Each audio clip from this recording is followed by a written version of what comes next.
Hello parents, कैसे हो सब? बढ़िया। आज अपन स्टार्ट कर रहे हैं यार, नया चैप्टर स्टार्ट कर रहे हैं, breathing and exchange of gases, substance और गैसों का विनिमय। नया चैप्टर है और मैं उम्मीद कर रहा हूं कि आप नोट्स जो है वो अपने बना रहे हो। ठीक है, बना लेना यार नोट्स, है ना, साथ साथ में नोट्स जो है वो बनाते रहना, रेगुलर रहना क्लासेस के अंदर, मजा आएगा। ठीक है, चैप्टर स्टार्ट करने से पहले मैं आपको लास्ट चैप्टर अपन ने क्या पढ़ा था जूलॉजी में। लास्ट चैप्टर अपन ने पढ़ा था पाचन एवं अवशोषण। ये समझो कि उसी का आगे की, उसी की जो स्टोरी है उसी को अपन आगे बढ़ा रहे हैं। वह कैसे? मैंने कहा अपन ने खाना खाया था, पाचन एवं अवशोषण, लास्ट चैप्टर में खाना खाया था भैया। उसके बाद में उस खाने को अपन ने तोड़ा था छोटे छोटे टुकड़ों में, उसको क्या कहा था अपन ने? पाचन कहा था ना। हाँ, छोटे छोटे टुकड़ों में तोड़ लिया। उसके बाद में उन टुकड़ों को मैंने कहां भेजा? रक्त में भेजा। उसको क्या अपने क्या किया? अवशोषण, है ना, रक्त में चला गया। अब वो खाना रक्त में जाने के बाद में कहां जाएगा? ऊतकों के पास में, कोशिकाओं के पास में जाएगा। अरे खाने का मतलब क्यों है? क्यों खाते हैं अपन? इसलिए खाते हैं कि एनर्जी मिले अपन को। ठीक है, तो एनर्जी कैसे मिलेगी उस खाने से? उसी बात की यहां डिस्कशन होगी। तो एनर्जी कैसे मिलती है? जैसे ग्लूकोज बन गया भाई, खाने से क्या बन गया? ग्लूकोज में अपन ने तोड़ लिया। अब ग्लूकोज जो वो रक्त की मदद से कहां चला जाएगा? वो चला जाएगा टिश्यूज, कोशिकाओं के पास में चला गया वहां पे।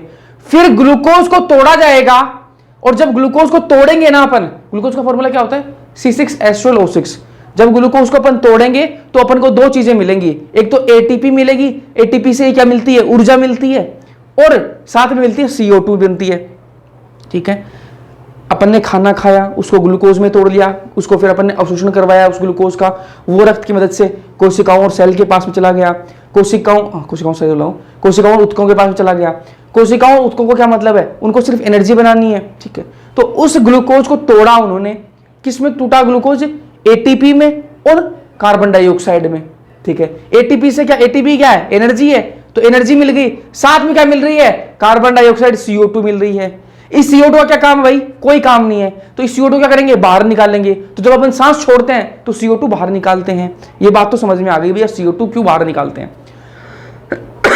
क्योंकि CO2 बन रही है जब अपन ग्लूकोज को तोड़ रहे हैं, ग्लूकोज से जब एनर्जी बना रहे हैं तो साथ में CO2 बन रही है, और उसी CO2 को अपन बाहर निकालते हैं। ठीक बात है।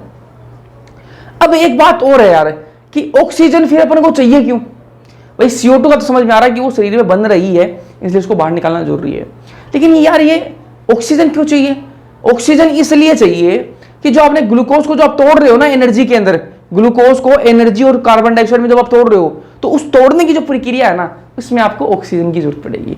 तो ऑक्सीजन की जरूरत कहां पड़ेगी? जब आप ग्लूकोज से एनर्जी बना रहे होगे उस टाइम पर आपको ऑक्सीजन की जरूरत पड़ेगी। साथ में CO2 जो है वो ऐसे बाई प्रोडक्ट आपको मिल जाता है, उसको फिर बाहर निकालना होता है।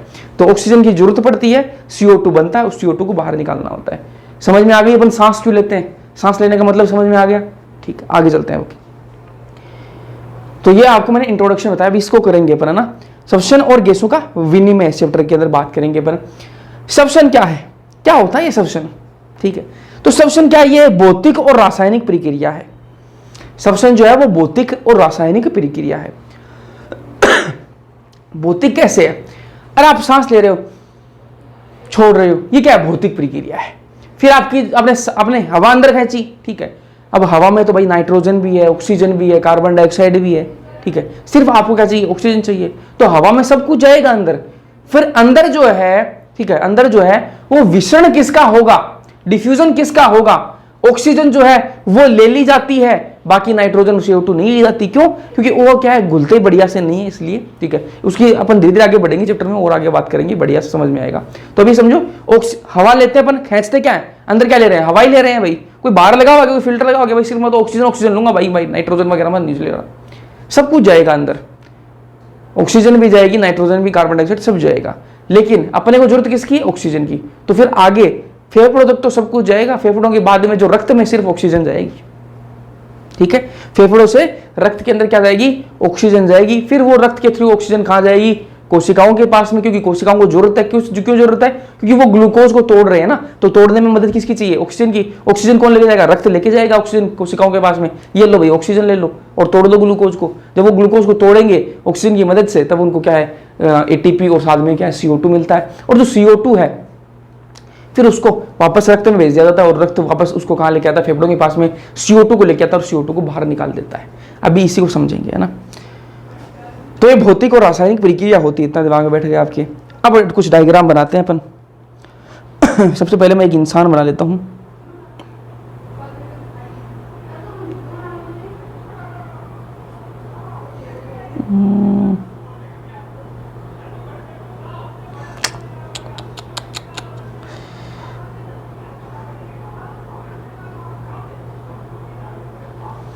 क्या हो रहा है भाई, एक मिनट।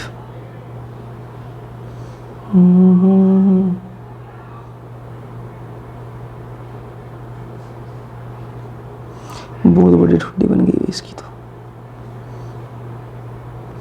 ठीक है, मान लो इसे कलर इसकी है ना, वैसा ही बन रहा है। ठीक है, तो ये क्या है, मैंने इंसान बनाने की कोशिश की है। ठीक है, यहां से ये क्या जा रही है, ये है इसका क्या, ट्रेकिया, श्वास नली है। ठीक है, ट्रेकिया जो है वो यहां से दो भागों में विभाजित हो जाता है।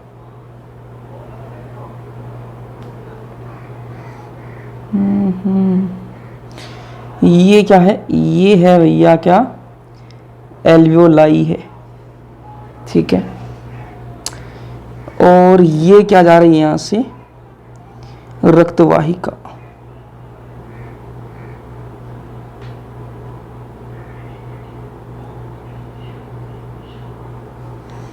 ठीक है,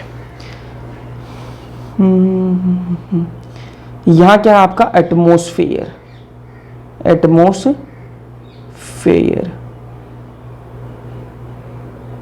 ठीक है, एटमॉस्फेयर से आप क्या कर ले रहे हो, हवा को ले रहे हो। ठीक है, नाक की मदद से, और यहां से ही हवा को छोड़ रहे हो वापस एटमॉस्फेयर में। ठीक है, तो वातावरण से आप क्या ले रहे हो, हवा को ले रहे हो।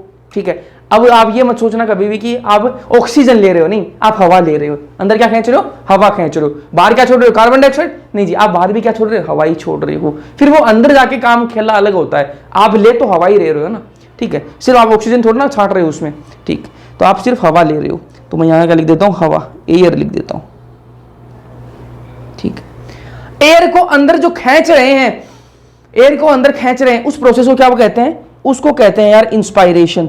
क्या कहते हैं, इंस्पायरेशन, इंस्पायरेशन, इंस्पायरेशन। हिंदी में इसको कहते हैं अंतःश्वसन। क्या बोलते हैं, अंतःश्वसन, अंतःश्वसन। और हवा को बाहर छोड़ रहे हो आप, है ना, हवा को बाहर छोड़ रहे हो, हवा को बाहर छोड़ रहे हो, इसको क्या कहेंगे अपन, इसको कहेंगे एक्सपायरेशन। इसको कहेंगे जी एक्सपायरेशन, एक्सपायरेशन। ठीक है, एक्सपायरेशन को हिंदी में क्या बोलते हैं, निःश्वसन कहते हैं। क्या कहते हैं, निःश्वसन, निःश्वसन, निःश्वसन। ठीक बात है, यहां तक कोई दिक्कत नहीं होनी चाहिए। इस पूरी प्रक्रिया को क्या कहा जाता है, इस पूरी प्रक्रिया को कहा जाता क्या है, इसको कहा जाता है वेंटिलेशन कह दो आप इसको, वेंटिलेशन कह दो इसको, या फिर ब्रीदिंग कह दो, ब्रीदिंग कह दो, या फिर इसको हिंदी में बोलते हैं श्वासन बोल दो। क्या बोल दो, श्वासन। ठीक है, तो इसको कहते हैं, मतलब आप सांस ले रहे हो, सांस छोड़ रहे हो, सांस ले रहे हो, सांस छोड़ रहे हो, उसको क्या कहते हैं, इस प्रोसेस को क्या कहते हैं, वेंटिलेशन बोल दो, ब्रीदिंग बोल दो, या फिर इसको क्या कह दो आप, श्वासन कह दो। ठीक बात है, यहां तक कोई दिक्कत नहीं है। यहां तक की प्रोसेस समझ में आई भाई। आप वातावरण से क्या ले रहे हो, हवा को ले रहे हो, हवा को छोड़ रहे हो। ठीक है, अब आपने हवा को खींचा और वो हवा कहां जाएगी, वो जाएगी पहले आपकी श्वास नली में, श्वास नली से होते हुए कहां चली जाएगी, एल्वियोलाई के अंदर चली जाएगी। कहां चली जाएगी, एल्वियोलाई। ये क्या है, कूपिका है ना, आपके जो फेफड़े हैं उनमें क्या होती है, कूपिकाएं होती है, जिनको इंग्लिश में एल्वियोलाई कहा जाता है। तो ये क्या है, कूपिका है, इसके अंदर आपकी क्या हवा ही आएगी जी। आपने हवा ली है तो हवा ही यहां तक आएगी, है ना। फिर यहां पर जो है नाइट्रोजन भी आएगा, ऑक्सीजन भी आएगी, CO2 भी आएगी, लेकिन फिर यहां से जो है सिर्फ ऑक्सीजन जो है इस ब्लड में जाएगी। ठीक है, वो प्रेशर का, है ना, सोल्यूबिलिटी का वो खेल होता है, वो अपन आगे बात करेंगे, है ना। तो अभी आप यहां पर समझो कि यहां पे क्या आई है, यहां पे आई है जी हवा आई है, एयर आई है। ठीक है, और इसमें है, इस जो ब्लड वेसल बना रखी मैंने, जो रक्त वाहिका बना रखी है, इसमें क्या जा रहा है, रक्त जा रहा है इसमें, इसमें क्या जा रहा है, रक्त जा रहा है। इधर से कौन सा रक्त आ रहा है, इधर से आ रहा है डीऑक्सीजनेटेड ब्लड आ रहा है, डीऑक्सीजनेटेड ब्लड, जिसको हिंदी में क्या कहते हैं, हिंदी में जिसको बोलते हैं विऑक्सीकृत रक्त, विऑक्सीकृत रक्त, विऑक्सीकृत रक्त, ठीक है। और इधर से जा रहा है ऑक्सीजनेटेड ब्लड, कैसा ब्लड, ऑक्सीजनेटेड ब्लड,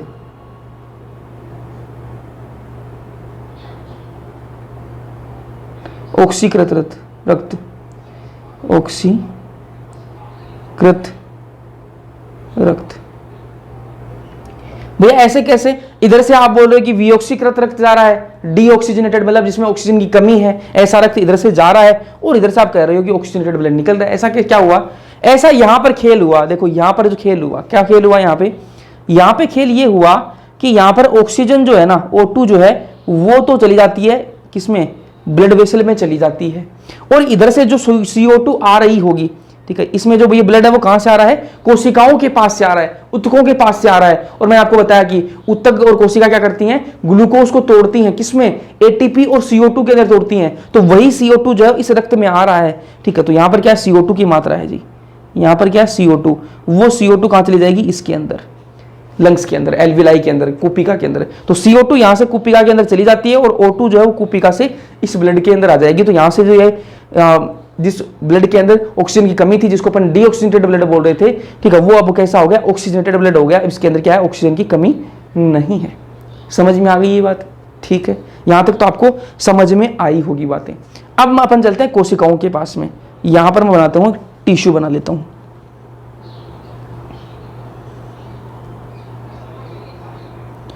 ये क्या है, टिश्यू है जी, टिश्यू है। टिश्यू में क्या हो रहा है, ग्लूकोज C6H12O6, ये किस में टूट रही है, एक मिनट, ये जो ग्लूकोज है वो किस में टूट रही है,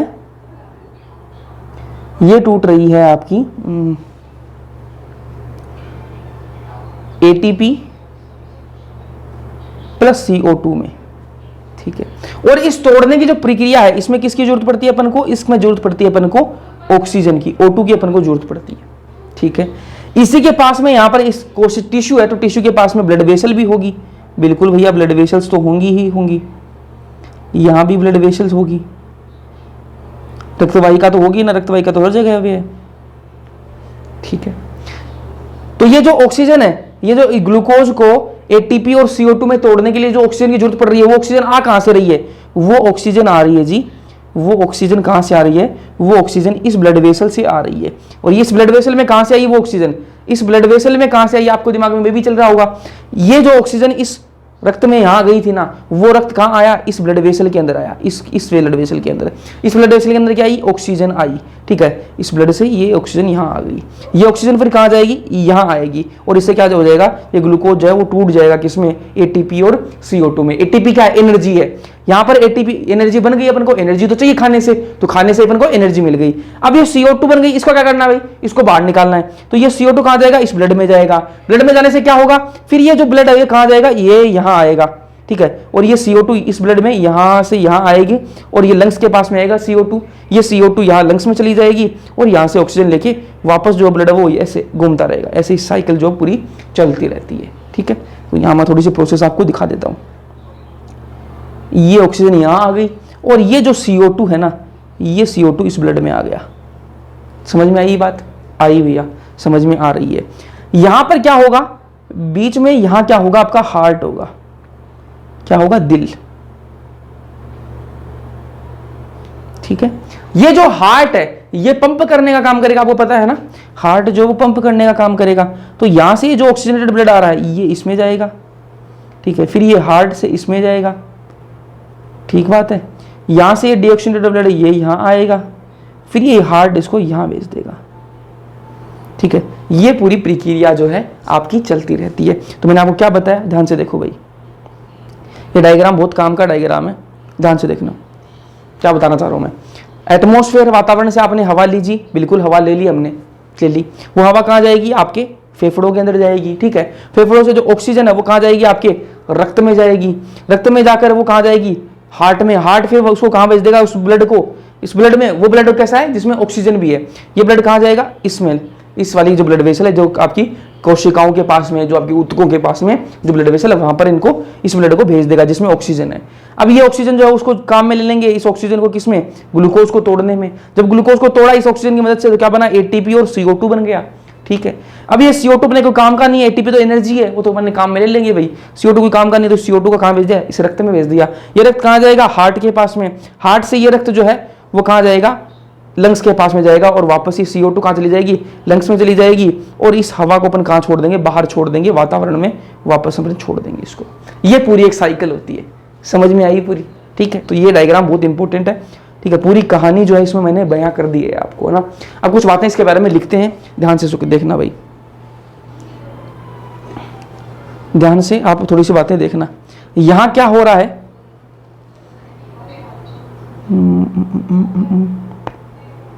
चलो अलग कलर से बनाता हूं थोड़ा इसको। इस जगह पे क्या हो रहा है, इस जगह पे हो रहा है लंग्स और विओक्सीकृत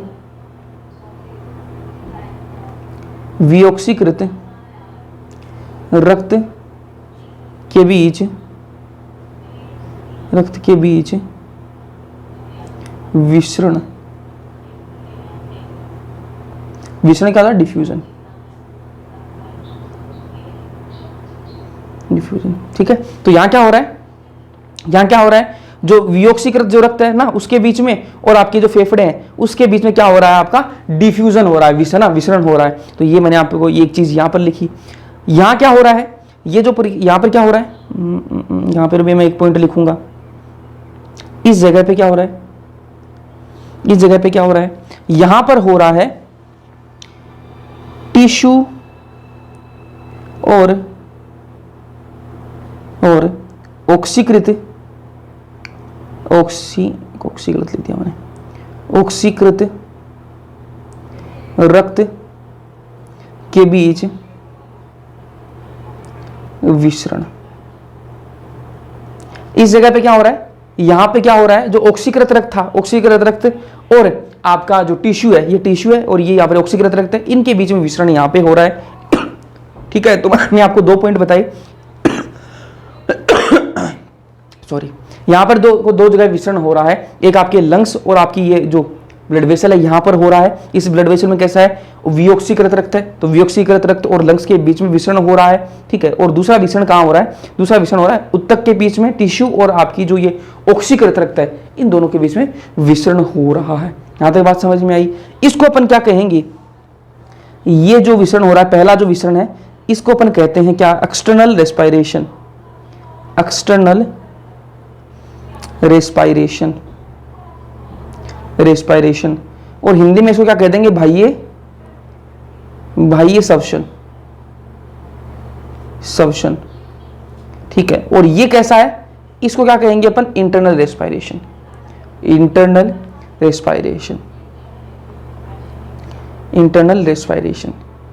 हिंदी में इसको बोल देंगे आंतरिक श्वसन,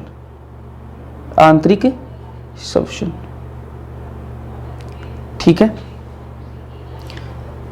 और ये जो हार्ट काम कर रहा है ना, ये हार्ट काम कर रहा है, ये क्या चीज है जी, ये क्या चीज है, इसको मैं लिखता हूं यहां पे, ये है ट्रांसपोर्ट ऑफ गैसेस, गैसों का परिवहन हो रहा। माफी चाहूंगा भाई, आपको तो दिक्कत हो रही होगी, ठीक है, सुनने में प्रॉब्लम होती है फिर। तो ये क्या, गैसों का परिवहन हो रहा है यहाँ पे, किसने, कौन कर रहा है, आपका हार्ट जो वो करवा रहा है, गैसों का परिवहन करवा रहा है। देखो यहाँ से ऑक्सीजनेटेड ब्लड है, ऑक्सीजन वाला जो ब्लड है वो जा रहा है, यहाँ पर भेज रहा है। यहाँ पर जो कार्बन डाइऑक्साइड वाला जो ब्लड है, जिसके अंदर, जिसको अपन कहेंगे विओक्सीकृत जो ब्लड है, वो यहाँ से आ रहा है और इसमें भेज रहा है। तो ये क्या कर रहा है, गैसों का परिवहन करवा रहा है, ठीक बात है। तो यहाँ तक बातें आपको उम्मीद करता हूँ समझ में आई होंगी। फिर अपन आगे चलेंगे, ठीक है, आगे चलते हैं। तो यहाँ पर कौन कौन सी प्रोसेस है, यहाँ पर देखो प्रोसेस बताता हूँ मैं आपको। एक तो ये प्रोसेस हो गई, पहली प्रोसेस, ठीक है। फिर दूसरी प्रोसेस ये होगी, ठीक है। तीसरी स्टेप ये हो गई आपकी, और चौथी स्टेप ये हो गई।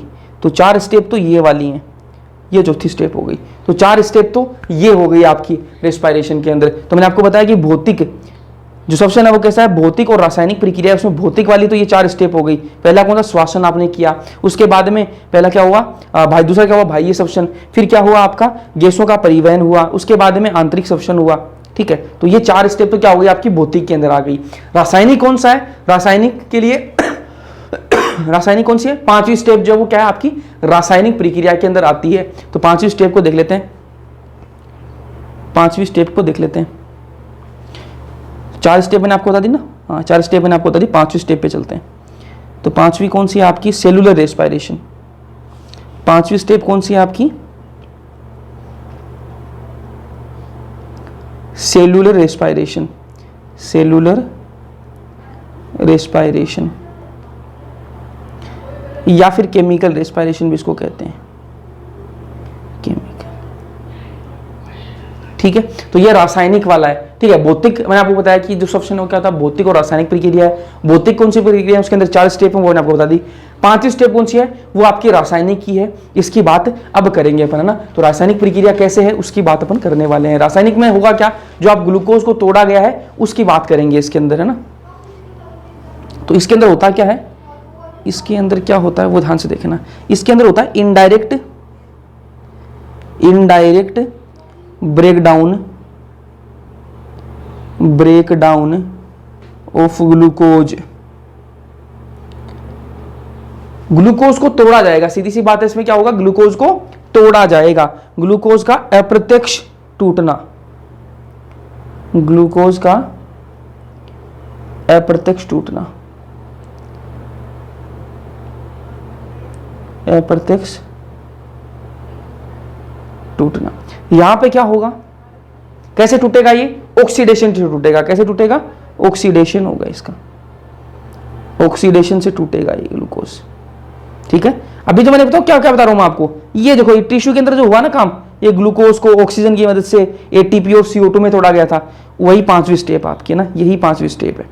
ऑक्सीडेशन की वजह से क्या होगा, ये टूटेगा ग्लूकोज।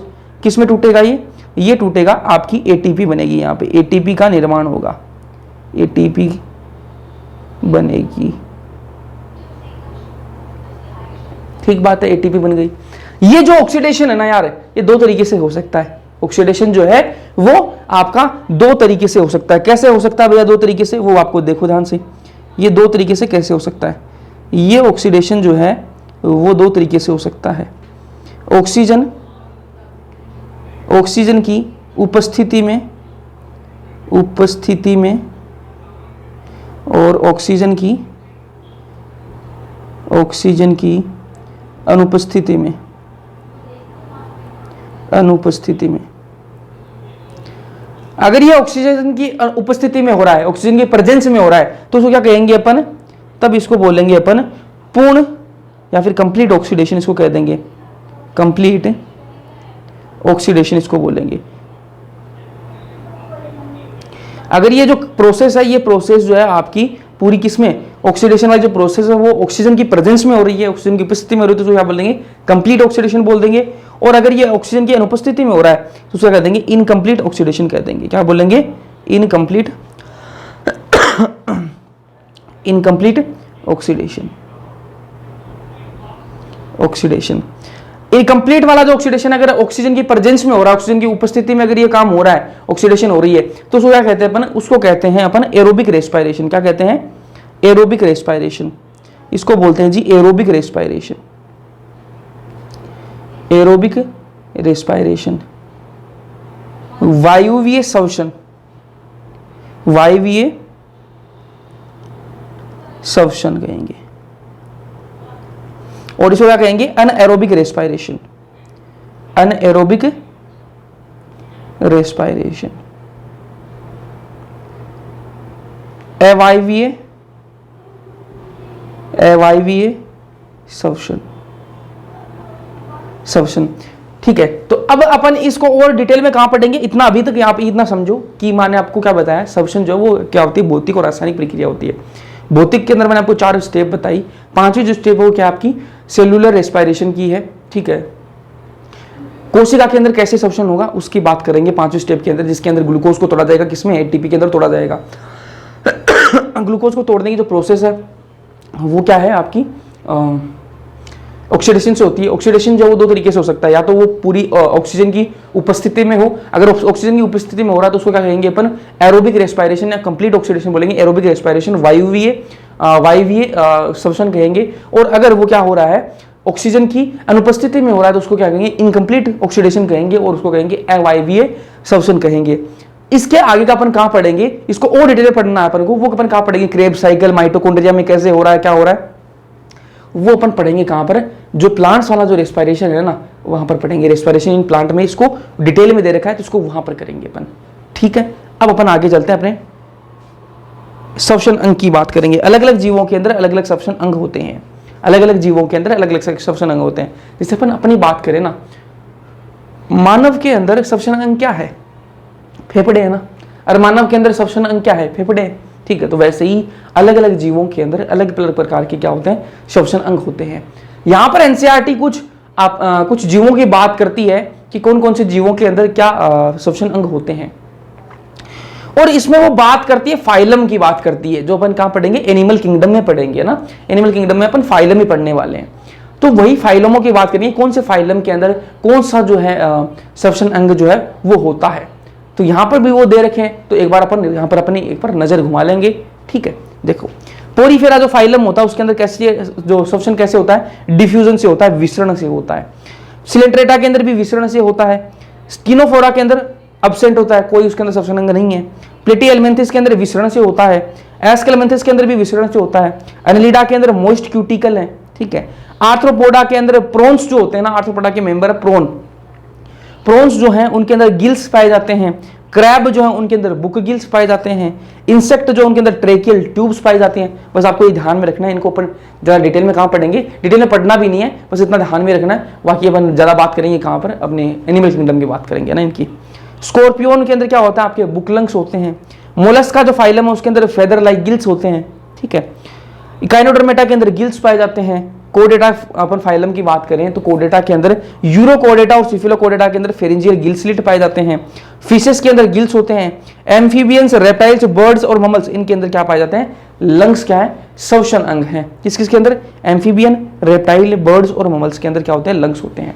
अब एक पॉइंट और है यार, वहां से क्वेश्चन बनने के चांस होते हैं भाई, ठीक है। तो ध्यान से देखो पॉइंट, ये पॉइंट क्या कहता है कि फ्रॉग जो मेंढक है, ठीक है, मेंढक जो है वो क्या है, त्वचा संबंधी श्वसन भी कर लेता है, ठीक है। मेंढक जो है वो त्वचा संबंधी श्वसन भी कर लेता है। त्वचा संबंधी श्वसन को क्या कहते हैं, क्यूटेनियस रेस्पिरेशन कहते हैं इंग्लिश में। त्वचा संबंधी श्वसन को इंग्लिश में क्या कहते हैं, क्यूटेनियस रेस्पिरेशन। तो फ्रॉग जो है, मेंढक जो है वो क्यूटेनियस रेस्पिरेशन भी कर सकता है, ठीक है, ये भी दिखा सकता है। तो भैया इसका मतलब ये क्या हुआ कि क्यूटेनियस रेस्पिरेशन भी दिखा सकता है। तो इस त्वचा संबंधी रेस्पिरेशन के अलावा और कौन सा रेस्पिरेशन दिखाता है ये, तो मैंने कहा कि फ्रॉग जो है वो किसका पार्ट होता है, फ्रॉग एक एम्फीबियन है। क्या होता है, फ्रॉग एक क्या होता है, एम्फीबियन होता है। तो एम्फीबियन जो है वो उनके वो लंग्स से भी करते हैं, फेफड़ों से भी करते हैं, और उसके अलावा फ्रॉग जो है वो एम्फीबियन का मेंबर है। और जो एम्फीबियन है वो लंग्स से तो करते ही है, फेफड़ों से तो करते ही है, मतलब मेंढक जो फेफड़ों से तो कर लेता है अपना श्वसन, उसके अलावा वो अपनी त्वचा से भी श्वसन कर सकता है, ठीक है। मेंढक एक एम्फीबियन है। अब एम्फीबियन है तो वो फेफड़ों से तो करेगा ही करेगा, और कभी ऐसी कंडीशन आ गई भाई फेफड़ों से नहीं कर पा रहा है तो वो अपनी त्वचा से कर लेगा, ठीक है। तो ये दोनों है उसके अंदर, तो ध्यान में रखना, मेंढक जो वो त्वचा संबंधी रेस्पिरेशन, क्यूटेनियस जो रेस्पिरेशन है वो भी दिखाता है। यहां तक बातें क्लियर है। अब बात करेंगे अपन मानव श्वसन तंत्र की बात करने वाले हैं। ध्यान से देखना भाई, ह्यूमन रेस्पिरेटरी सिस्टम की अपन बात करने वाले हैं। ह्यूमन रेस्पिरेटरी सिस्टम के अंदर अपन क्या करेंगे, सबसे पहले एक डायग्राम बनाएंगे बढ़िया सा, जैसा भी मेरे से बनेगा वैसा डायग्राम बनाएंगे। बढ़िया डायग्राम तो नहीं बना पाता मैं, ठीक है, लेकिन जैसा भी है देख लेना भाई, ठीक है। समझना है अपन को कौन सी चित्रकारी करनी है, ठीक है। तो डायग्राम बनाते हैं एक बार, जैसा भी बने बनाते हैं।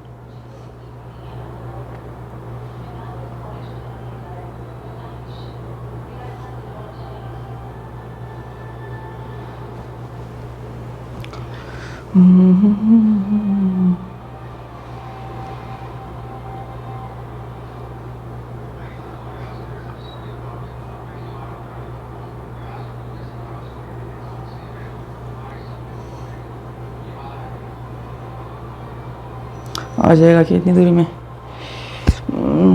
अगले पेज में बनाए क्या है?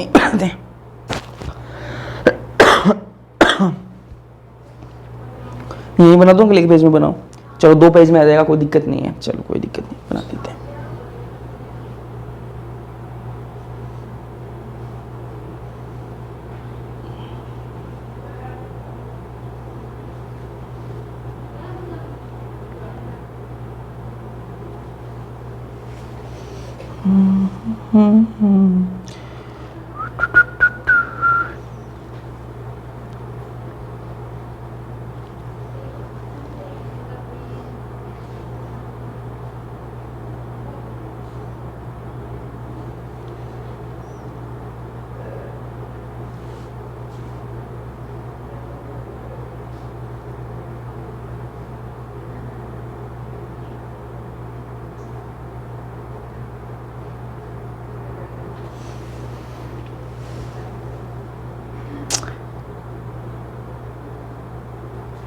ध्यान से देखना भाई।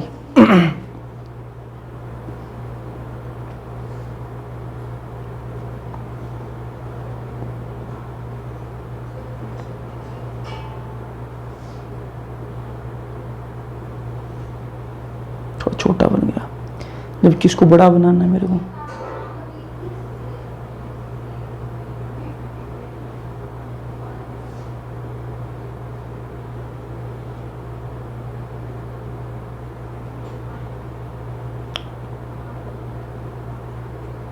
ठीक है, चला लो ये काम।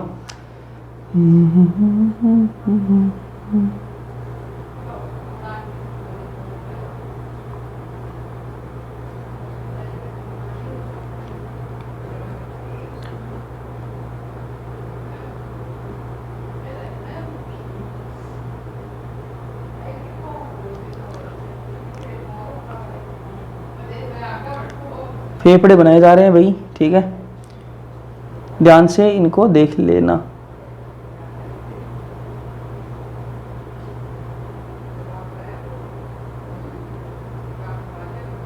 ठीक है, तो ये फेफड़े आपके सामने थोड़े से तो बन गए हैं, इन्हीं में थोड़ी सी और कारीगरी करनी पड़ेगी। ठीक है, तो वो कारीगरी करते हैं भाई।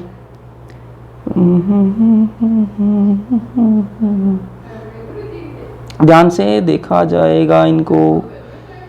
ठीक है, ये क्या बना दिया? ये दिल बनाने की कोशिश की गई है। ठीक है, और फिर नीचे बना देता हूं मैं क्या, नीचे आपका हो जाएगा डायफ्रम। थोड़ी सी इसको मोटा करना पड़ेगा।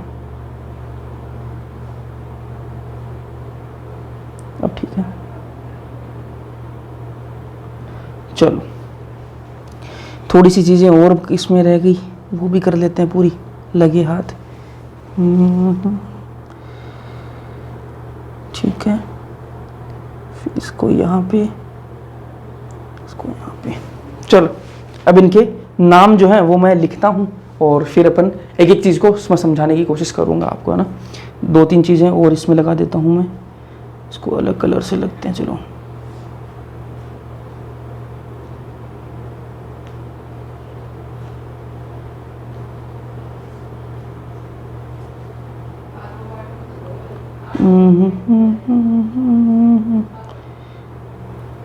पढ़ाई वढ़ाई कैसी चल रही है भाई तुम लोगों की? पढ़ते हो या नहीं पढ़ते? एनसीईआरटी खोला करो भाई, एनसीईआरटी पढ़ा करो। ठीक है, नोट्स जो है रिवाइज किया करो, पीछे जो चैप्टर हो चुके हैं उनको पढ़ा करो, भूल तो नहीं गए हो ना उनको। ठीक है, भूल मत जाना भाई। चलो अब करते हैं, अपन बात करते हैं ना कि कौन सा क्या है। सबसे पहले ये जो ऊपर आपको दिख रहा है क्या, ईपीग्लोटिस है। क्या है? ईपीग्लोटिस। लास्ट चैप्टर में मैंने आपको बताया भी था क्या होता है ईपीग्लोटिस। मैंने आपको बताया था कि जब आप खाना खा रहे होते हो तो आपकी जो श्वास नली है उसको ढकने का काम करता है कौन? ईपीग्लोटिस। ये आपका ईपीग्लोटिस हो गया। ये जो यहाँ पर ओपनिंग है ये क्या आपकी ग्लोटिस है। ये भी मैं आपको लास्ट चैप्टर के अंदर बता चुका हूं कि जो आपकी श्वास नली है उसकी जो ओपनिंग होती है, जहां से खुलता जो मुंह होता है श्वास नली का, उसका नाम क्या होता है? ग्लोटिस नाम होता है। उसके अलावा यहां पर ये क्या बनाया हुआ है भैया आपने? ये है भैया लैरिंग्स। क्या है? लैरिंग्स। इसको कंठ बोलते हैं ना, हिंदी में क्या बोलते हैं? कंठ। कंठ। इसकी क्या होता है? साउंड बॉक्स होता है। क्या होता है ये? Sound box. साउंड बॉक्स, ध्वनि पेटी का इसको कहा जाता है ना, तो ये साउंड बॉक्स है। साउंड बॉक्स क्यों कहते हैं? क्योंकि जितनी भी आप बातें बोल रहे हो, मैं बोल रहा हूं, आप बोल पाते हो, जो जितनी वाइब्रेशंस है ना उसके लिए, वो सारी कहां से जनरेट होती हैं? वो सारी की सारी जनरेट होती हैं आपके कंठ से जनरेट होती हैं। ठीक है, तो आप कहोगे भैया हम तो बोल पाते हैं अपने जीभ की वजह से, जीभ की वजह से आप उच्चारण कर पाते हो, लेकिन जितने भी वाइब्रेशंस है ना वो सारे के सारे कहां से आते हैं? कंठ से आते हैं। ठीक है, तो ये साउंड बॉक्स है। कौन? लैरिंक्स। साउंड बॉक्स कहा जाता है, ये किससे बना होता है? कार्टिलेज से बना होता है। ये कार्टिलेजिनस होता है, कार्टिलेजस होता है। कितने कार्टिलेज होते हैं? 9 कार्टिलेज से ये बना हुआ होता है। 1 मिनट भाई, 1 मिनट। 9 कार्टिलेज से बना होता है ये, 9 कार्टिलेज से, 9 कार्टिलेज से बना होता है। ठीक बात है। साउंड बॉक्स को आपने को डिटेल में नहीं पढ़ना है। ठीक है, बहुत सारी जगह आपने अगर आपने क्वेश्चन करिए तो पढ़ा भी होगा, लेकिन साउंड बॉक्स को डिटेल में नहीं पढ़ना आता है। बस 9 कार्टिलेज का बना होता है। अब कितनी कार्टिलेज है, कौन सी कार्टिलेज क्या करती है, उसमें नहीं जाना अपन को। 9 कार्टिलेज से बना होता है, इतना ध्यान में रखना। साउंड बॉक्स से वाइब्रेशन जनरेट होती है, इतना आपको पता होना चाहिए। चलो, उसके बाद में ये क्या चीज़ है जी? ये है आपकी श्वास नली। ये क्या है आपकी? श्वास नली है ये, श्वास नली, जिसको अपन ट्रेकिया कहते हैं। क्या कहते हैं इसको? ट्रेकिया कहते हैं। ठीक है, उसके बाद में ये क्या है आपकी? ये तो मेन तो ये क्या होगी? ट्रेकिया होगी। देखो यहां तक ये क्या है? ट्रेकिया है। उसके बाद में ये देखो 2 भागों में यहां पर विभाजित हो रही है, ये 2 भागों में यहां पर विभाजित हो रही है। तो विभाजित होने के बाद में क्या बना रही है? ब्रोंकाई बना रही है। क्या बना रही है? ब्रोंकाई। ब्रोंकाई है, यहां तक भी कोई दिक्कत नहीं होनी चाहिए आपको। ब्रोंकाई है। फिर आगे देखते हैं अपन। ये यहां पर देखो, मैंने यहां पर जो है ये पूरा फेफड़ा ऐसे बनाया है। ठीक है, लेकिन यहां पर देखो, ये मैंने यहां पर देखो इसको अंदर की तरफ ऐसे बनाया है। अंदर की तरफ यहां पर एक गड्ढा सा बनाया है इस फेफड़े में। इस इधर वाले में नहीं है ये गड्ढा, है ना। ये गड्ढा बनाया गया है जानबूझ के, ऐसा नहीं कि मेरे हाथ से बन गया है, बनाया गया है जानबूझ के। क्यों बनाया गया भैया? यार आपको पता है कि आपका जो दिल होता है ना, आपका जो हार्ट होता है, हृदय, वो कहां पे होता है? वो कहां पे होता है? क्या बीच में होता है? क्या बीच में होता है? क्या नहीं, लेफ्ट साइड में होता है? क्या नहीं, वो आपका हार्ट जो वो बिल्कुल बीचों बीच होता है, और बीच में होता है, ऊपर का हिस्सा उसका बीच में होता है, और जो नीचे का हिस्सा है ना वो थोड़ा सा उसका कहां पे होता है? आपकी लेफ्ट साइड में होता है। तो ये जो हार्ट है ना, ये जो दिल है, वो मेन जो है वो बीच में ही होता है, लेकिन इसका जो ये जो यहाँ पीछे का जो थोड़ा सा हिस्सा है ना, वो कहां होता है? आपकी इस दिल की तरफ होता है। ठीक है, दिल की तरफ बोल रहा हूं, जो लेफ्ट साइड वाला फेफड़ा होता है ना उसकी तरफ होता है। तो यहां पर क्या होता है? एक नोच होती है, एक गड्ढा सा होता है, जिसको क्या कहते हैं? कार्डियक नोच कहा जाता है। तो ये क्या है? यहाँ पे कार्डियक नोच है। माफी चाहेंगे, ये है जी कार्डियक नोच। कार्डियक नोच है ये। ठीक है, और ये सिर्फ क्या होती है? ये सिर्फ आपके लेफ्ट साइड वाले लंग में होती है ना, सिर्फ लेफ्ट लंग में होती है, इसके अलावा आपको एक बात और बताऊं मैं आपको कि जो आपका लेफ्ट साइड वाला जो फेफड़ा है और जो राइट साइड वाला फेफड़ा है, राइट साइड वाला फेफड़ा जो है वो नीचे थोड़ा सा झुका हुआ रहेगा। ठीक है, और जो लेफ्ट साइड वाला जो फेफड़ा है वो ऊपर उठा हुआ होगा ना। तो यहां पर देखो, ये जो साइड है ना, ये थोड़ी सी ऊपर की साइड होगी और ये थोड़ा सा नीचे होगा। डायग्राम में भी आपको दिख रहा होगा, ये जो है वो थोड़ा सा नीचे मैंने झुका हुआ बनाया गया है, और ये जो फेफड़ा है जो लेफ्ट साइड वाला, ये थोड़ा सा ऊपर उठाया हुआ है। क्यों? क्योंकि इस साइड में क्या होता है? आपका हार्ट होता है, इस वजह से ये थोड़ा सा ऊपर उठा हुआ होता है। ठीक बात है। उसके अलावा ये जो राइट साइड वाला है, ये जो फेफड़ा है ये बड़ा भी होता है। ठीक है, ये जो लेफ्ट साइड वाले फेफड़े के कंपेयर में राइट साइड वाला फेफड़ा जो है वो बड़ा होता है साइज में। ठीक है, इसके अलावा सबसे पहले जो आपकी हवा है वो कहां जाती है? राइट साइड वाले फेफड़े में जाती है। तो इन्फेक्शन की चांसेस है वो ज्यादा किस में होते हैं? राइट साइड वाले फेफड़े में ज्यादा चांसेस होते हैं। ठीक है, आगे चलते हैं, कुछ बातें बताऊंगा आपको। उससे पहले मैं यार पानी पी लूं थोड़ा सा।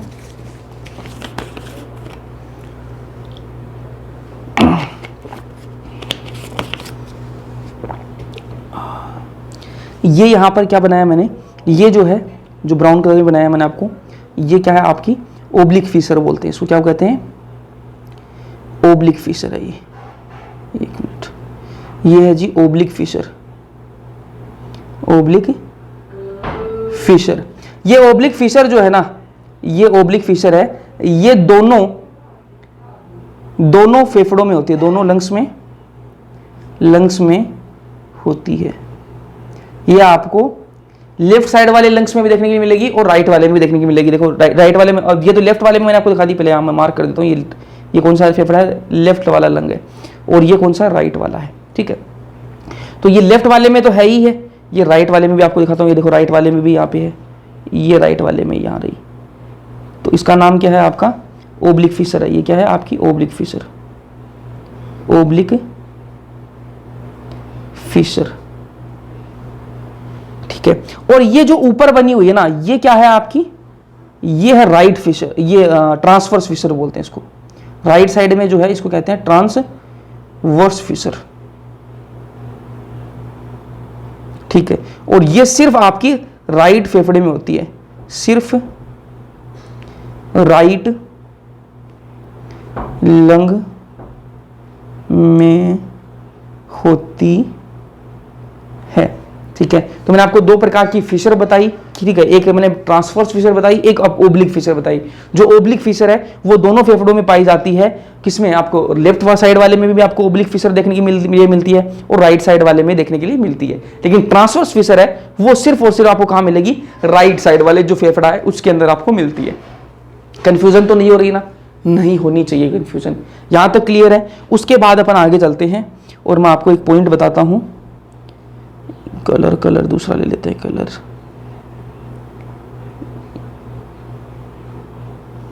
राइट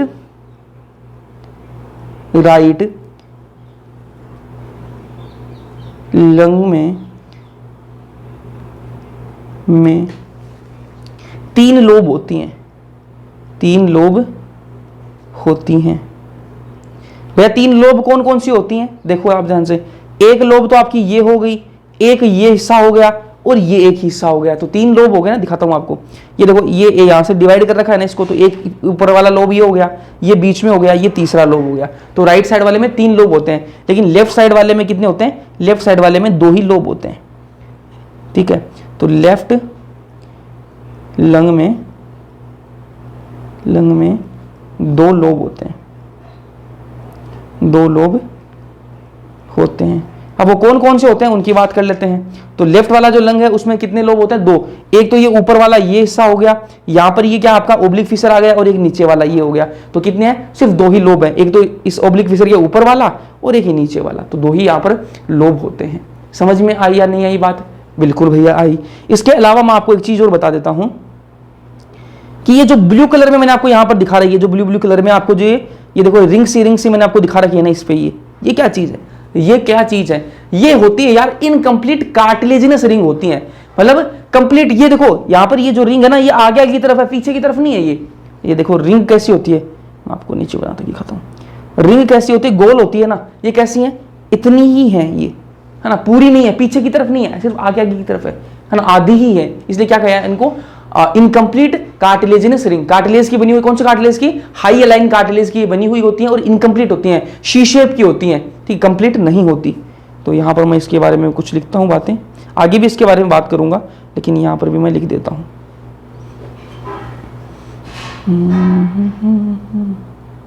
ठीक है, इसमें क्या होती हैं?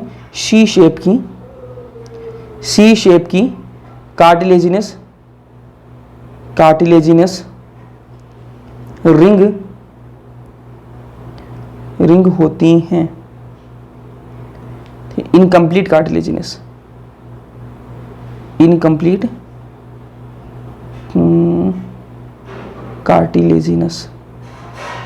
Incomplete cartilaginous. ठीक है, तो ये मैंने आपको जो बातें हैं वो मैंने आपको यहाँ पर इस डायग्राम में मोस्ट ऑफ जो बातें हैं वो मैंने आपको बताने की कोशिश की हैं। तो आपको उम्मीद करता हूँ आपको समझ में भी ये सारी बातें आई होंगी। इसके फिर अपन आगे चलेंगे और आपको मैं और बातें इसके बारे में बताने वाला हूँ, ध्यान से देखना। फेफड़ा ही बनाऊंगा आपको थोड़ी सी देर में, फेफड़ा पूरा कर लेते हैं, इसके बाद फिर अपन आगे बढ़ेंगे। तो मानव श्वसन तंत्र है उसके बारे में अपन ने बात करी है। अब आगे चलते हैं अपन और फेफड़े के बारे में थोड़ी सी बातें और हैं वो कर लेते हैं।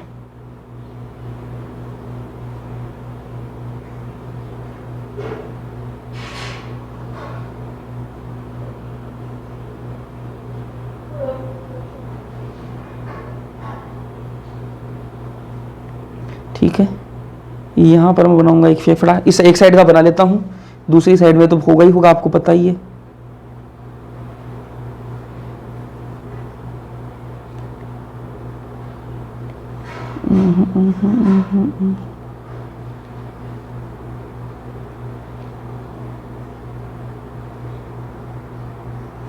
ठीक है,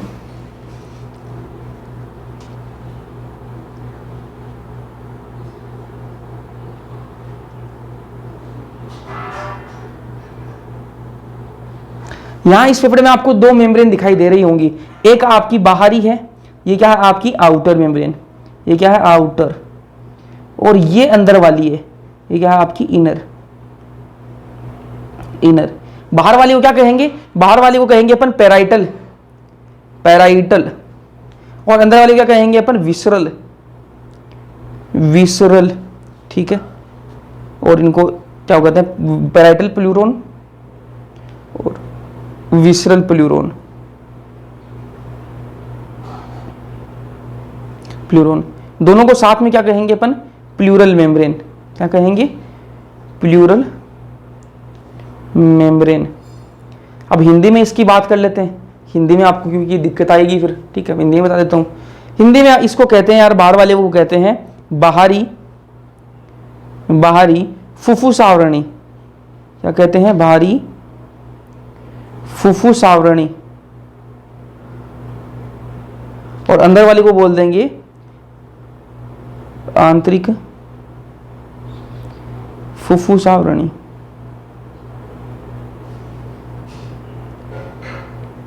ठीक है, तो ये मैंने आपको हिंदी वाले नाम भी बता दिए। इन दोनों जो ये दोनों मेम्ब्रेन है ना, ये अंदर वाली और ये बाहर वाली, इन दोनों के बीच में क्या होता है, एक द्रव भरा हुआ होता है। इन दोनों मेम्ब्रेन के बीच में एक द्रव भरा होता है। ठीक है, वो द्रव मैं बनाता हूं यहाँ पे, एक क्या भरा होता है, एक द्रव, एक फ्लूइड भरा हुआ होता है। इन दोनों के बीच में एक फ्लूइड भरा हुआ होता है, भर देता हूं मैं एक बार, एक फ्लूइड फ्लूइड फ्लूइड। ठीक है, तो ये फ्लूइड जो भरा हुआ है इसका नाम क्या है, इसका नाम है प्लूरल फ्लूइड। इस फ्लूइड को क्या कहते हैं, इस फ्लूइड को कहते हैं प्लूरल फ्लूइड बोलते हैं इसको, प्लूरल फ्लूइड। हिंदी में भी बात करेंगे इसकी, हिंदी में कहते हैं इसको फुफ्फुस आवरणी द्रव। क्या कहते हैं, फुफ्फुस आवरणी, आवरणी द्रव कहते हैं इसको। ठीक है, और ये जो प्लूरल फ्लूइड है ये क्यों भरा जाता है यार, ये इसलिए भरा जाता है कि कोई इनके बीच में फ्रिक्शन जो हो रहा है ना, फ्रिक्शन ना हो, इनके बीच में जो घर्षण है उसको बचाने की, उससे बचाने के लिए ये जो फ्लूइड है ये भरा हुआ होता है कि घर्षण पैदा ना हो, फ्रिक्शन ना हो। उसके अलावा एक चीज और कि ये जो दोनों झिल्लियां, दोनों मेम्ब्रेन है, सॉरी, ये जो दोनों मेम्ब्रेन है ये आपस में इस फ्लूइड की मदद से आपस में चिपके रहे हैं, है ना। ऐसा नहीं कि कहीं अलग अलग खुल जाएं, ये दोनों आपस में पास पास में रहे हैं। देखो एग्जांपल के लिए बताऊं मैं आपको कि दो कागज आपने लिए और दोनों के बीच में अगर आपने पानी डाल दिया ना, पानी की बूंदे, तो वो आपस में चिपक जाएंगे। उसी प्रकार यहाँ पर ये काम कर रहे हैं। ये जो फ्लूइड है इन दोनों को आपस में चिपकाने का काम करेगा, उसके अलावा जो घर्षण है उसको रोकने का ये काम करता है। तो मैं यहाँ पर लिख देता हूँ ये जो फुफ्फुस आवरणी द्रव्य किस काम आता है, ये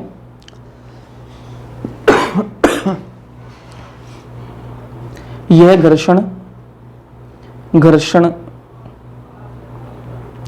यह फेफड़े की सतह पर घर्षण को कम करता है, कम करता है। तो जो फेफड़े की जो सतह है उस पर घर्षण को क्या करता है, कम करता है। तो यहां पर मैंने आपको ये बना के दिखाया, इसको थोड़ा सा मैं बीच में कर देता हूं, थोड़ा बढ़िया लगेगा यार। अब ठीक है, आगे चलते हैं। अब बात करेंगे अपन किसकी, आपको मैं एक रेस्पिरेशन ट्री बना के दिखाऊंगा। भैया रेस्पिरेशन ट्री क्या होता है, रेस्पिरेशन ट्री यार ये होता है कि मैंने आपको यहां तक बना के दिखाया, देखो यहां पर ये श्वास नली है, श्वास नली है, वो श्वास नली आगे दो भागों में विभाजित हो रही है, किसमें, ब्रोंकाई में। फिर ब्रोंकाई जो है वो अलग अलग टाइप की ब्रोंकाई में डिवाइड होंगे, ठीक है, अलग अलग प्रकार की ब्रोंकाई में। फिर ब्रोंकाई जो है वो ब्रोंक्यूल्स में ऐसे डिवाइड होते जाएंगे, और लास्ट में क्या है, एक यहां पर क्या वो एक थैले जैसी संरचना लगेगी छोटी सी, जिसको अपन एल्वियोलाई कहते हैं। ठीक है। तो ये जो पूरा है यहाँ पर बहुत अंदर तक ये जो है पेड़ सा बन जाता है अंदर ना, एक ट्री सा बन जाता है, इसलिए क्या कहते हैं इसको रेस्पिरेटरी ट्री इसको कहा जाता है। तो वो रेस्पिरेटरी जो ट्री है वो अभी मैं आपको बनाकर दिखाता हूँ, ध्यान से देखना भाई, ठीक है। वो जो समझ गए आप तो मजा आ जाएगा आपको। बात करेंगे किसकी, रेस्पिरेटरी ट्री की बात करते हैं। रेस्पिरेटरी, ध्यान से सुनना, इसमें बहुत सारा मजा है। रेस्पिरेटरी ट्री, ठीक है, बहुत ही सिंपल तरीके से आपको बताने वाला हूं। सबसे पहले अपन ने क्या पढ़ा, अपन ने सबसे पहले क्या देखा भैया, क्या है, श्वास नली है। क्या है, श्वास नली। अब वो श्वास नली जो ट्रेकिया है वो दो भागों में विभाजित हो रहा है, ये भी अपन ने देख लिया, ठीक है। जो श्वास नली है वो दो भागों में क्या हो रही है, विभाजित हो रही है, ये भी अपन ने देख लिया। तो यहां से अपन लिखते जाते हैं ना, यहां से अपन लिखते जाएंगे। ये क्या है आपकी श्वास नली है, श्वास नली। ट्रेकिया कहते हैं इसको, क्या कहते हैं, ट्रेकिया कहते हैं इसको। ये क्या है, ट्रेकिया, श्वास नली है। अब ये जो श्वास नली है वो आगे जाके विभाजित हो रही है, दो भागों में विभाजित हो रही है, दो भागों में विभाजित हो रही है। और ये जो जहां से विभाजन हो रहा है ना, उस जगह की लोकेशन दे रखी है कि भाई ये जो आपकी श्वास नली है वो कौन सी लोकेशन पे जाके दो जगह में दो भागों में विभाजित हो रही है। उस लोकेशन का नाम दे रखा है एनसीईआरटी ने, तो वो नाम आपको पता होना चाहिए कि भाई क्या नाम है लोकेशन का, नाम है लोकेशन का T5। तो ये क्या है, T5 पर जाके क्या हो रही है आपकी, विभाजित हो। जहां से श्वास नली जो है वो विभाजित होती है ना दो भागों में ब्रोंकाई के अंदर, जहां से वो विभाजित होती है उस जगह, उस लोकेशन का नाम दिया गया है, एनसीईआरटी ने मेंशन किया है। तो अपन को उस लोकेशन का पता होना चाहिए। कौन सी लोकेशन है भैया, वो लोकेशन है T5, ठीक है। यहां पर आपको लगा कट लग रहा होगा ना, कट इसलिए लग रहा है आपको क्योंकि लाइट चली गई थी, इस वजह से कट लग रहा है आपको, ठीक है। चलो T5 है वो ना, T5 क्या है भैया, ये T5 का मतलब है फिफ्थ थोरेसिक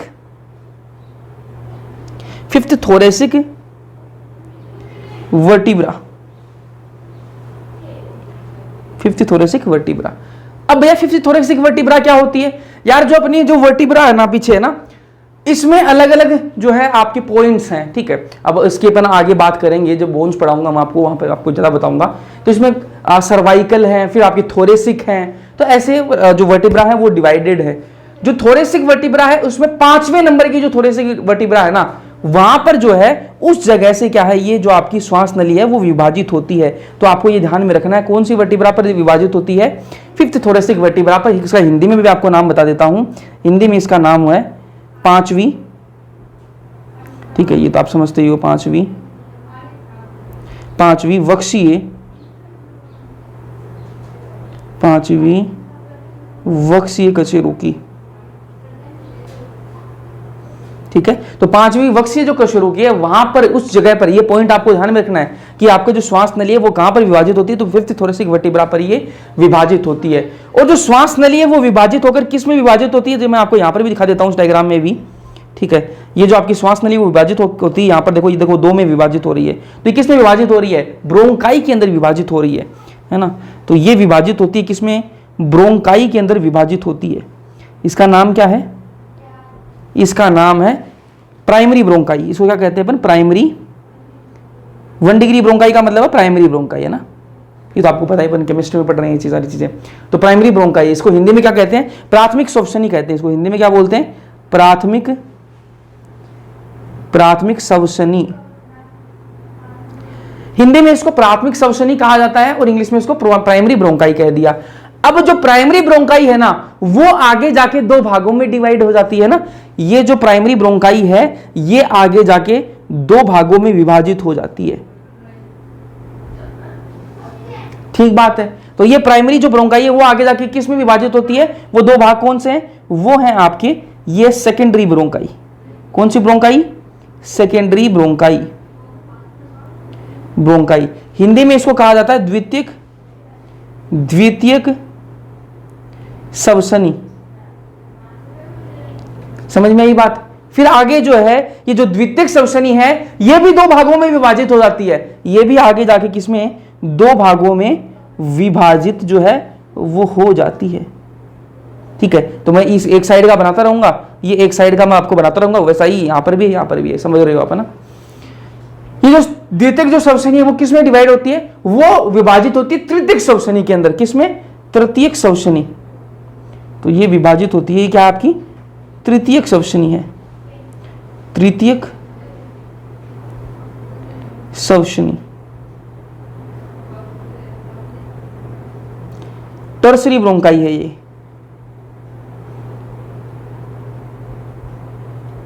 एक मिनट, टर्सरी ब्रोंकाई, ठीक है। तो पहले जो आपकी जो है श्वास नली है, श्वास नली जो वो दो भागों में विभाजित होती है, कौन सी लोकेशन पर?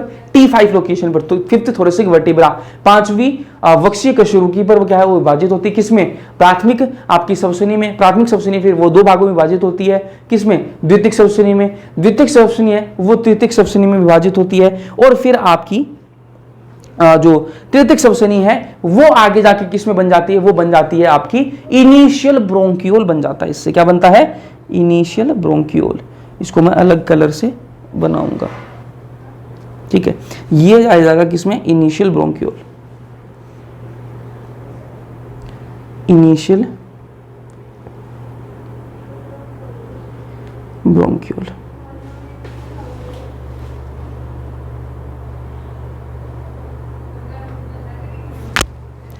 इनिशियल ब्रोंक्यूल, एक मिनट, इनिशियल ब्रोंक्यूल,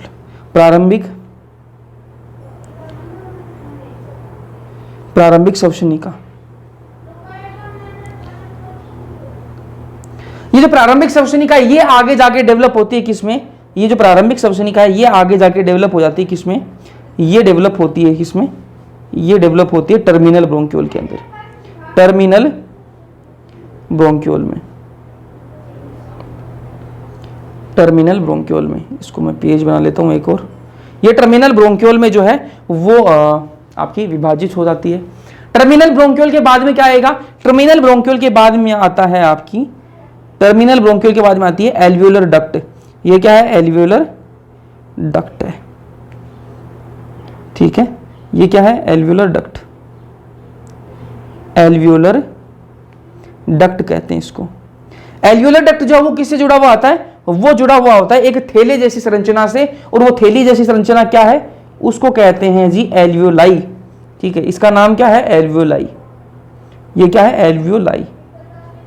हिंदी में इसको कहा जाता है कूपिका, कूपिका कहा जाता है इसको हिंदी में, कूपिका, ठीक है। तो ये आपका पूरा रेस्पिरेशन ट्री है। जैसे जैसे मैंने आपको इस ये एक जो मैंने लाइन बताई वैसे यहाँ पर भी जाएगी, यहाँ जो है इससे भी आगे जुड़ती जाएंगी, ये जो है इससे भी आगे ऐसे ही जुड़ती जाएंगी। तो ये पूरा एक जाल सा बनता है, पेड़ सा बनता है, इसलिए कह दिया इसको रेस्पिरेटरी ट्री कह दिया। वापस एक बार समअप कर रहा हूँ सारी चीजें मैं। ये जो मैंने आपको यहाँ बताया था ना, ये जो डायग्राम, इसी का आगे जो ये फेफड़ों के अंदर ऐसी संरचना होती है, बस मैं उसको यहाँ पे अलग से बता रहा हूँ ताकि आप उनको ईजिली समझ में आ जाए ना। ध्यान से देखो भाई, सबसे पहले क्या आपकी श्वास नली है, ट्रेकिया है। ट्रेकिया जो वो दो भागों में विभाजित होता है किसमें? ब्रोंकाई के अंदर। कौन सी ब्रोंकाई? प्राइमरी ब्रोंकाई, प्राथमिक श्वसनी में वो है विभाजित हो जाए। और ये जो विभाजित होता है वो कहां पर होता है? लोकेशन क्या है इसकी? T5 है। पांचवी वक्षीय जो आपकी कशेरुकी है वहां पर ये जो क्या विभाजित होता है। उसके बाद में प्राथमिक जो आपकी श्वसनी है वो आपकी विभाजित होती है किसमें? द्वितीयक श्वसनी में। द्वितीयक श्वसनी है वो विभाजित होती है आपकी तृतीयक श्वसनी में। तृतीयक श्वसनी है वो आगे जाके किसमें डेवलप हो जाती है? प्रारंभिक श्वसनिका में। प्रारंभिक श्वसनिका है वो आगे जाके किसमें डेवलप हो जाती है? आपकी टर्मिनल ब्रोंक्यूल के अंदर। और जो टर्मिनल ब्रोंक्यूल है वो जुड़ता है किससे? वो जुड़ता है एल्वियोलर डक्ट से, और जो एल्वियोलर डक्ट है उससे जुड़ी होती है एक थैली जैसी संरचना जिसको कहते हैं कूपिका, एल्वियोलाई कहा जाता है। ये पूरी आपकी जो मैंने आपको संरचना बताई श्वास नली से लेके और आपके फेफड़े के अंदर क्या क्या सारा सामान है वो सारा मैंने आपको यहां तक बता दिया। अब आगे चलते हैं, इसको मैं हिंदी में नहीं बताना रहेगा। अंतस्य श्वसनिका कहा जाता है इसको। टर्मिनल ब्रोंक्यूल को कहते हैं अंतस्य श्वसनिका, श्वसनिका, श्वसनिका, ठीक है। चलो अब आगे चलते हैं। आगे मैं आपको एक सीक्वेंस बताऊंगा, उस सीक्वेंस में आपको सारी चीजें जो है वो याद रखनी है। तो सीक्वेंस ध्यान से देखना। मैं सीक्वेंस किसका बता रहा हूं? आपकी हवा जो है, आप हवा कहां से ले रहे हो और कहां तक वो जा रही है उसका एक सीक्वेंस बताऊंगा। वो सीक्वेंस आपको याद रखना है। सीक्वेंस क्या है? सबसे पहले हवा कहां जाएगी? नोस्ट्रिल्स में। कहां जाएगी? नोस्ट्रिल्स में जाएगी, नोस्ट्रिल्स से। नोस्ट्रिल्स के बाद में क्या आएगा? आपका आता क्या है? नेजल कैविटी आती है। नाक, नाक के बाद में क्या आती है? नेजल कैविटी, है ना। ये लास्ट लेक्चर में मैंने आपको बताया था नेजल कैविटी, मतलब लास्ट चैप्टर में, जो अपन पाचन और अवशोषण पढ़ा था उसमें भी बताया था मैंने आपको ना। नेजल कैविटी के बाद में क्या आएगा आपका फेरिंग्स आएगा, क्या आएगा फेरिंग्स। फेरिंग्स के बाद में आपका क्या आएगा लैरिंग्स, लैरिंग्स। लैरिंग्स के बाद में आपका क्या आएगा ट्रेकिया, ट्रेकिया। ट्रेकिया के बाद में क्या आएगा आपका प्राइमरी ब्रोंकाई, क्या आएगा प्राइमरी ब्रोंकाई, ठीक है, ये भी मैंने आपको बताया भी है। प्राइमरी ब्रोंकाई के बाद में क्या आएगा secondary bronchi, secondary bronchi. Secondary bronchi के बाद में क्या आएगा आपका tertiary bronchi, tertiary bronchi. Tertiary bronchi के बाद में क्या आएगा आपका initial bronchiole, initial bronchiole. Initial bronchiole के बाद में क्या आएगा आपका टर्मिनल ब्रोंक्यूल, टर्मिनल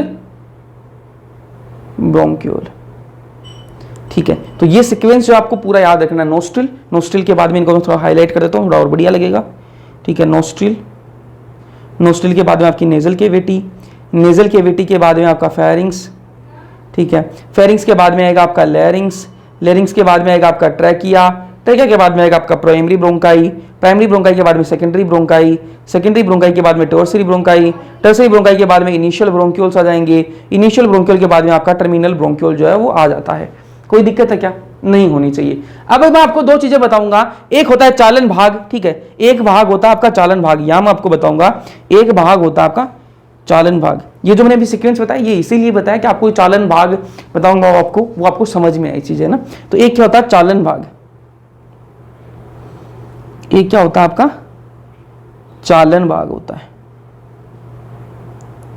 जिसको अपन इंग्लिश में बोलते हैं कंडक्टिंग पार्ट, कंडक्टिंग पार्ट। यार ये वो भाग है जो क्या करता है आपका हवा को लाने ले जाने का काम करता है। इसके अलावा ये जो है गैस का जो है आपका डिफ्यूजन जो है वो नहीं करता है ना, विसरण जो है वो उसमें पार्टिसिपेट नहीं करता। ये क्या करेगा आपको, जो आपकी हवा आपने ली है अंदर उसको लाने ले जाने का जो काम कर रहा है उसको क्या कह रहे हैं अपन चालन भाग कह रहे हैं, कंडक्टिंग पार्ट इसको कह रहे हैं। तो ये चालन भाग कहां से कहां तक होता है, तो ये होता है आपकी नोस्ट्रल से लेके, ये होता है आपकी बाह्य नासारंध्र, बाह्य नासारंध्र से लेके, और ये होता है आपकी अंतस्थ श्वसनिका, श्वसनिका। यहां मैंने अंतस्य बता दिया क्या, अंतस्थ कर लो इसको, अंतस्थ ही लिखा है शायद, मैंने बोल दिया शायद, मैंने अंतस्य बोल दिया था, अंतस्थ श्वसनिका, सॉरी अगर मैंने गलत बोला तो माफ हो जाऊंगा ना। अंतस्थ श्वसनिका तक जाएगा। इंग्लिश में बता देता हूं मैं इसको। बाह्य नसारंध्र क्या होते हैं, बाह्य नसारंध्र होते हैं आपके नोस्ट्रिल्स, ये जो बाहर है ना नोस्ट्रिल्स, यहां से हवा लेते हैं अपन, ठीक है। और अंतस्थ श्वसनिका क्या होगी आपकी terminal bronchiole, terminal bronchiole, bronchiole. तो ये जो हिस्सा है ना यहां से लेके और यहां तक का, यहां से लेके यहां तक का जो ये हिस्सा है ना, ये जो हिस्सा है इसको क्या कहते हैं अपन चालन भाग है। ये क्या है चालन भाग है, ये आपकी हवा को लाने ले जाने का काम करता है। अब इसी कार्य की बात कर लेते हैं। ये जो आपका ये हवा को लाने ले जाने का काम करता है चालन भाग, ये और क्या क्या काम करता है यार, हवा को लाने ले जाने का काम तो कर रहा है, इसके अलावा एक और क्या कार्य है इसके, उसके बारे में बात कर लेते हैं अपन, है ना। तो इसके कार्य देखो, कार्य फंक्शंस की बात कर रहे हैं अपन, फंक्शंस की बात कर रहे हैं ना। तो इसके फंक्शन क्या क्या है वो देखो भाई। पहला फंक्शन क्या है इसका, पहला फंक्शन है इसका ह्यूमिडिफिकेशन ऑफ एयर। क्या फंक्शन है इसका, ह्यूमिडिफिकेशन ऑफ एयर, ठीक है। हवा का, इसको मैं हिंदी में लिख देता हूं, हवा का आर्द्रीकरण, हवा का आर्द्रीकरण, ठीक है। तो ह्यूमिडिफिकेशन ऑफ एयर इसका मतलब क्या है भाई, इसका यार मतलब सीधा सा ये है कि बाहर जो है आप ठंड पड़ रही है बहुत ज्यादा, या फिर बाहर बहुत ज्यादा गर्मी पड़ रही है भाई, एकदम से जून का महीना है, मई जून का महीना है और बिल्कुल लू पड़ रही है ना। दोपहर में आप निकले बाहर, निकल गए, ठीक है, आप तो निकल गए, लेकिन शरीर को जो है आपको इतनी गर्म हवा थोड़ा ना चाहिए, बाहर चल रही बिल्कुल लू, है ना, और लू बिल्कुल ऐसे चल रही है, जो हवाएं चल रही है बिल्कुल सूखी हवा चल रही है, ठीक। आप बाहर निकले और बाहर निकले, सूखी हवा चल रही है, आपने सांस तो लोगे भाई, सांस थोड़ा रोकोगे, सांस आप ले रहे हो भाई, वो सूखी हवा जब चली जाएगी ना अंदर, तो आपके जो फेफड़े हैं उनका खराब कर देगी। तो शरीर क्या करता है, शरीर को पता है कि ये लड़का है, ये लड़की जो है इसके चुल मचेगी और ये बाहर जाएगा, ठीक है, ये अंदर नहीं बैठ सकता, ये बाहर जाएगा, शरीर को पता था पहले से, इसलिए शरीर ने जो है ये अपने अंदर एक एबिलिटी जो वो डेवलप करके रखी, एक योग्यता डेवलप करके रखी, क्या कि ये जब भी बाहर जाएगा और ये सांस लेगा, तब ये सूखी हवा जब भी लेगा, ड्राई एयर को जब भी अंदर लेगा, तो मैं क्या करूंगा, मैं उसको क्या कर दूंगा, ह्यूमिडिफाई कर दूंगा, उसके अंदर नमी ला दूंगा। अगर आप सूखी हवा को ले रहे हो ना, अगर आप सूखी हवा को ले रहे हो तो मैं क्या करूंगा, उसमें नमी लेके आऊंगा, ठीक है। तो ये नमी जो आप हवा ले रहे हो इस चालन भाग में जाएगी, चालन भाग क्या करता है, उसमें नमी ला देता है। तो जब नमी आ जाएगी तो वो जो हवा है वो फेफड़ों की खराब नहीं करेगी। पहला कार्य हो गया इसका। दूसरा कार्य की बात करते हैं। दूसरा कार्य इसका मेंटेन टेम्परेचर, मेंटेन टेम्परेचर को मेंटेन करता है, ठीक है। ये जो चालन भाग कहां से कहां तक, नोस्ट्रिल से लेके आपका टर्मिनल ब्रोंक्यूल तक होता है। और ये चालन भाग क्या करता है, पहला ह्यूमिडिफिकेशन करता है एयर का, मतलब एयर जो हवा उसमें नमी ला देता है। दूसरी बात है क्या करता है, मेंटेन करता है टेम्परेचर को। बाहर बहुत ज्यादा गर्मी पड़ रही है, ठीक है, आप लिए जा रहे हो सांस, ठीक, तो क्या करता है ये चालन भाग क्या करता है, उस टेम्परेचर को मेंटेन करता है, शरीर के बराबर ले आता है ना।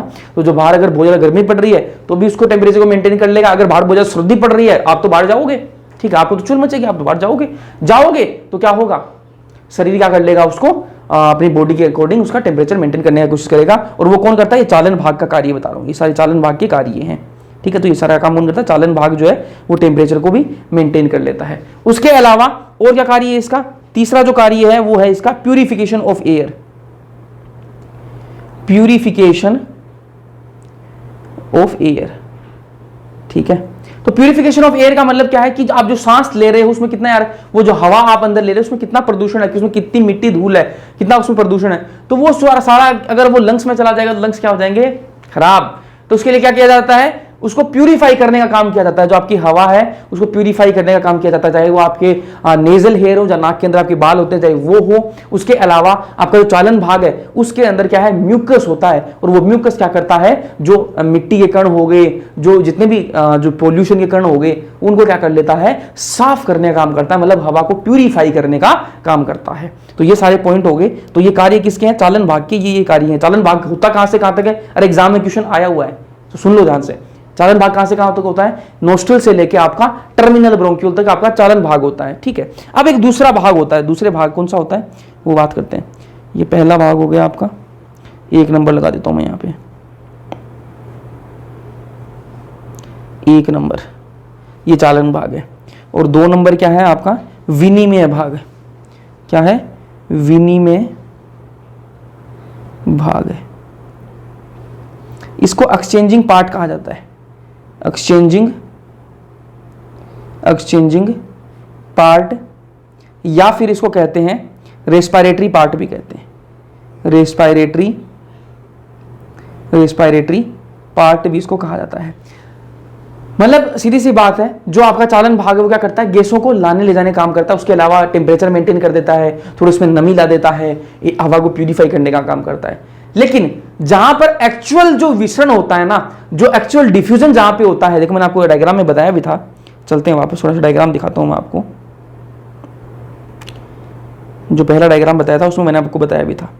यहां पर देखो, ये मैंने आपको बताया भी था, यहां पर देखो ऑक्सीजन जो है वो इस रक्त में जा रही है और CO2 जो है वो लंग्स में आ रही है, रक्त से लंग्स में आ रही है। तो ये जो जगह है ना, यहां पर क्या हो रहा है, विसरण हो रहा है। तो मेन काम की जगह तो यही है, ठीक है भाई। ये ऊपर वाला जो भाग है ये क्या कर रहा है, हवा को लाने ले जाने का काम कर रहा है, उसमें थोड़ी नमी ला दे रहा है, ठीक है, वो सारे काम कर रहा है। लेकिन यहाँ पर जो गैसों का जो विसरण हो रहा है वो कहां पर हो रहा है, यहाँ पे हो रहा है, ठीक है। तो अब ये दूसरा भाग यही है, तो ये दूसरा भाग यही है, कौन सा, विनिमय भाग, ठीक है ना। ये कहां से कहां तक होता है, सबसे पहले तो वो पता होना चाहिए आपको, कहां से कहां तक होता है। तो ये होता है alveoli and alveolar duct, Hindi में बता देता हूं आपको, कूपिका और उनकी नलिकाएं, कूपिका और उनकी जो नलिकाएं हैं वो किसके कौन से भाग के अंदर आएंगे? आपकी विनिमय भाग के अंदर। नोस्ट्रल से लेकर टर्मिनल ब्रोंक्यूल तक तो कौन सा भाग हो गया? आपका चालन भाग है। और आपकी कूपिका और जो आपकी कूपिका की जो नलिकाएं हैं वो कौन से भाग के अंदर आ जाएंगी? विनिमय भाग, एक्सचेंजिंग पार्ट के अंदर आ जाती हैं। कोई दिक्कत है क्या? नहीं होनी चाहिए। इसका कार्य क्या है? इसका कार्य आपको पता लग भी गया होगा, है ना, बता दिया मैंने ऑलरेडी, लेकिन फिर भी मैं आपको बताऊंगा। कलर दूसरा लेते हैं भाई। इसका कार्य क्या है? इसका कार्य है वास्तविक विसरण स्थल है ये, ठीक है। तो कार्य क्या है इसका? विसरण करना, विसरण, ठीक है। और ये क्या है? वास्तविक, वास्तविक, एक गलत लिख दिया मैं शायद, ये वास्तविक, वास्तविक, अब शायद सही होना चाहिए। वास्तविक विसरण स्थल है ये, विसरण स्थल है। मतलब गैसों का जो विसरण है ना, गैसों का जो विसरण है वो कहाँ होता है? आपका विनिमय भाग के अंदर होता है, ठीक है। यहाँ पर ये जो आपकी एल्वियोलर डक्ट है, ठीक है, यहाँ से भी गैसों का विसरण हो जाता है, और ये आपकी एल्वियोलर, यहाँ पर से भी गैसों का विसरण हो जाता है, डिफ्यूजन हो जाता है। तो ये दो पार्ट मैंने आपको बता दिए, कौन से? चालन भाग और आपका मैंने आपको बताया कौन सा?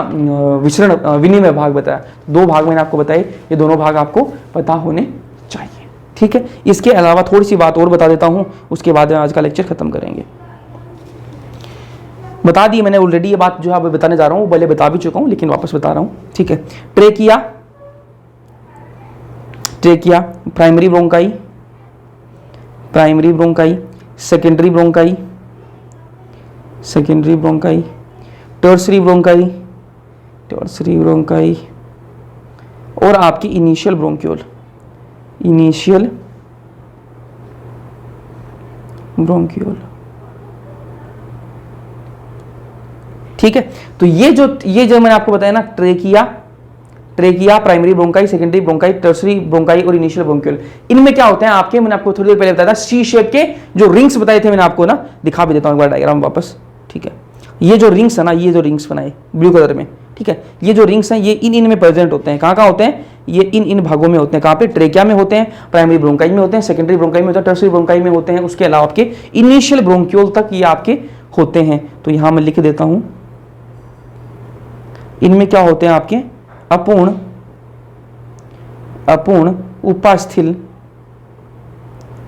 उपास्थिल वलय, इंग्लिश में बात करें तो incomplete, incomplete cartilaginous, cartilaginous rings होती हैं।